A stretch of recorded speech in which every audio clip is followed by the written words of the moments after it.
Biz ilgirki dersimiz deganimizdek İsa aleyhisselam yeryüzüge tushib Dajjalni o'ltirgandan keyin dunyodagi yeryüzidagi eng cho'ng kuch İsa aleyhisselam bo'ladi. Shundaqla musulmonlar mayli iqtisodiy jihatda bo'lsin, mayli siyosiy jihatda bo'lsin, dunyodagi eng cho'ng kuchga aylanadi. Va shundaqla yeryüzini huzur, xotirjamlik va bayashotlik qoplaydi. Shuning uchun payg'ambarimiz Muhammad alayhissalom hadisda "Tuba li'ishin ba'dal masih" İsa tushgandan keyingi hayotda yashaganlarga bishorat bo'lsin deb oldin xabar bergan. Bunda holat 40 yil davomlashadi. Ammo İsa alayhissalom vafot tepishdan ilgari qiyomatning 3-cho'ng alomati bo'lgan Yajuj Majujlar o'tirg'a chiqadi. Biz ilgirki dersimizde deganimizdek qiyomatning cho'ng alomatlaridan birisi yuz bersa, boshqasi keyni-keynidan birisi-birisiga urushib yuz beradi. İsa alayhissalomning tushidan keyin Yajuj Majujlar o'tirg'a chiqadi.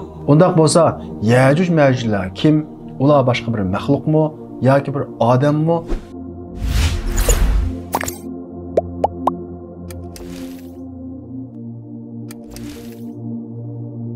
Yajuj Majujlar maxluq yoki boshqa bir narsa bo'lmasdan bizga o'xshash inson. Lekin bir odam emas, balki bir qabila yoki bir millatdan tarkib topgan bir to'p kishilar. Ammo bular nihoyat buzg'unchi, tajovuzchi, zo'migar, uchirganning hammani yeb tugitadigan insoniyatga ofat xarakterlik insonlar. Ayni davrda Zulqarnayn zaminning mashriq va mag'riblarining hammasini egallab, ma'lum joydagi ikki tog'ning o'tirisiga kelgan vaqtida u yerda yot bir millatni uchirdi. Bu millat Yajuj Majujlar tarafidan nihoyat ko'p zulm qilingan, buzaq qilingan edi. Ular Zulqarnaynni ko'rgandan keyin Zulqarnaynning qashig'iga berib, biz pul mollarimizning bir qismini sana bersak, mushuning badalga Yajuj Majujlar kelinmaydigan bizga bir to'sma yasab bersang, ya'ni ular chiqolmaydigan ikki tog'ning o'tirisiga bir to'sma yasab bersang deydi. Alloh taolo bu voqelikni Qur'on Karimda bayon qilib mundaq deydi: "Hatta iza balagha bayna as-saddayn wajada min dunihima qauman la yakaduna yafqahuna qawla."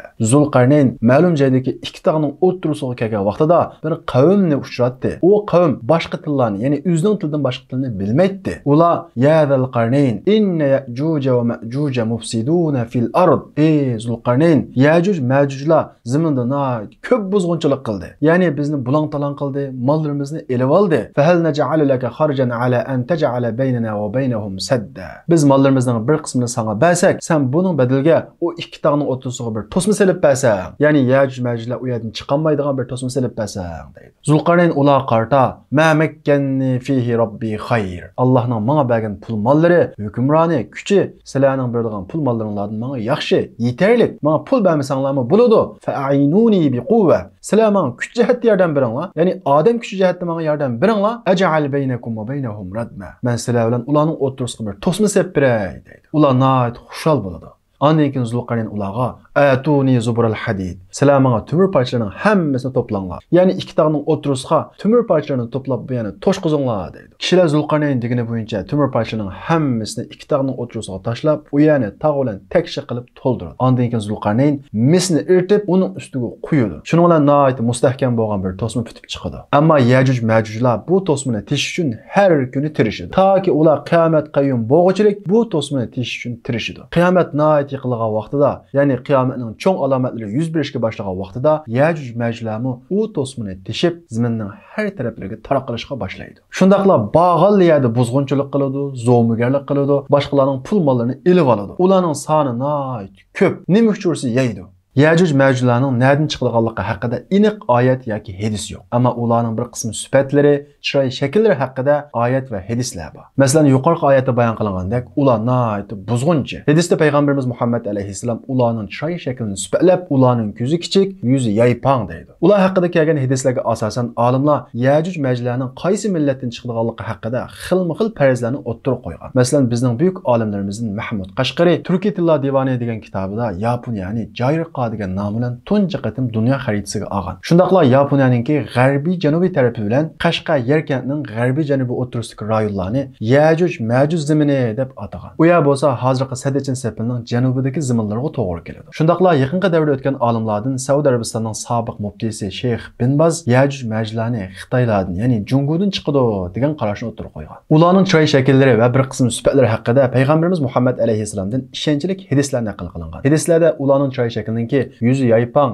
ko'zi kichik ekanligi, shundaqla nihoyatda ochko'z ushurgan narsaning hammasini yeb to'kadiganligi bayon qilingan. Imom Tibroniy naql qilgan bir hadisda payg'ambarimiz Muhammad alayhisalom ularni sifatlab la yamurruna bi filin wala wahshin wala jamalin wala khinzirin illa akaluhu. U Yajuj Majujlar bir pilning qashtin yoki bir yovvoyi hayvonninki yoki tuguning yoki cho'shqining qashin o'ssa illa akalu. Uni tutib yeydi. Wa man mata minhum akalu. Hatta ular orasida biroz o'lib qolsa shuni yeydi deydi. Ya'ni ular odam go'shti yeydi deydi. Shundaqla ularning sonining nihoyat ko'p ekanligi, sonining ko'p bo'lganligi tufayli nega bo'lsa u yerda ocharchilik, qurg'oqchilik yuz berganligi naql qilinadi. Payg'ambarimiz Muhammad alayhisalom u davrdagi ocharchilik va qimmatchilikni bayon qilib mundoq deydi. Hatta yakun ra'sa thawr li ahadikum khayran min 100 dinar li ahadikum al-yawm. U vaqtda, ya'ni Yajuj Majujlar butun dunyoga tarqab, buzg'unchilik qilib, boyoq narsalarning hammani yeb narsalar qimmashib ketgan vaqtida sizlarning birsinglarning bir kalaning kallasiga ega bo'lishi, ya'ni bir kalaga ega bo'lishi bugun kunimizda 100 dinarga ega bo'lgandan yaxshi bo'ladi. Ya'ni shu vaqtda bir kalasi bor odam 100 dinar puli bor odamdan cho'ng bilinadi deydi. 100 dinar bo'lsa bugun kunimizda 425 gram oltinga teng. Demak, Yajuj Majujlar davrida shundaq bir ocharchilik va qisinchiliklar bo'lib ketadi. Yajuj Majujlar ana shundaq yeb ichib bo'ldi qilmay, zaminda nihoyat buzg'unchilik qiladi. Kishilarning pul mollarini, zaminlarini tortib oladi, tajovuzchilik qiladi. Ularga hech kim tengkilanmaydi. Hatto Isa alayhisalomni uning qarshi urush qilolmaydi. Ular zaminda qiladigan askarligi, zo'migarligi, zulmining hammasini qilib bo'lgandan keyin, endi zaminda qildigan ishimizning hammani qilib bo'ldik, osmonda kishilarga hujum qilamiz deb osmon qartib o'q atadi. Alloh taolo ularni imtihon qilish uchun, ozg'unligida texmi cho'ktirish uchun atgan o'qlarni qonga milangan holda tushiradi. Ular o'qlarning qonga milangan holda tushganligini ko'rgandan keyin texmi ko'ranglaydi. Alloh taolo bu vaqtda Isa alayhisalomga vahiy qilib, sen musulmonlarni boshlab turtaqqa chiqib panohlan deydi. Isa alayhisalom Allohning buyrug'i bilan turtaqqa chiqadi va Allohga nihoyat qattiq yalvarib duo qiladi. Bu vaqtda Alloh taolo nag'af deydigan qo'y kallaga tushadigan nihoyat kichik bir qutni Yajuj Majujlarga avatadi. Ya'ni ularning orasida ashunda qut tushib keladi. Bu nihoyat kichik qut Yajuj Majujlarni ularning ko'pligiga qaramay, xuddi bir odamni o'ltirgandek nihoyat tez o'ltiradi. Biz yuqori degandek ularning soni nihoyat ko'p bo'lganlikdan ularning jasadlarining hammasi sesib, yer yuzini sesiq puroqchilar qoplab ketadi. Isa alayhisalom yana Allohga duo qiladi. Alloh taolo yana bir xil qushlarni avatib, Yajuj Majujlarning jasadlarini Alloh buyruq qilgan ma'lum joyga tashlaydi. Ondan keyin Alloh taolo nihoyat mo'l yağmur yağdırıp zeminni pak-pakiz tazalaydı. Onun için İsa aleyhisselam ve musulmonlar turtağıdan qaytib keladi. Turmuş aslidagi bayashat xotirjam holatiga qaytadi. Kishilarning savdo satiqlari, ibodatlari, hatto Makkaga borib haj qilish ishlarining hammasi asliga keladi. Shunda qilib İsa aleyhisselam zeminda 40 yil turgandan keyin vafot topadi. Musulmonlar İsa aleyhisselamning namozini tushiradi. Ondan keyin yer yuzida urush bo'lmaydi. Ondan keyin qiyomatning yana bir alomati bo'lgan Qur'onda ismi tilg'alangan Dabbi degan bir narsa chiqadi. Dabbi nima? Bir maxluqmi yoki bir odammi yoki bir millatmi? Bu haqda kitobsa Allah qiziqsanglar, diqqatinglar kelarki darsimizda bo'lsin.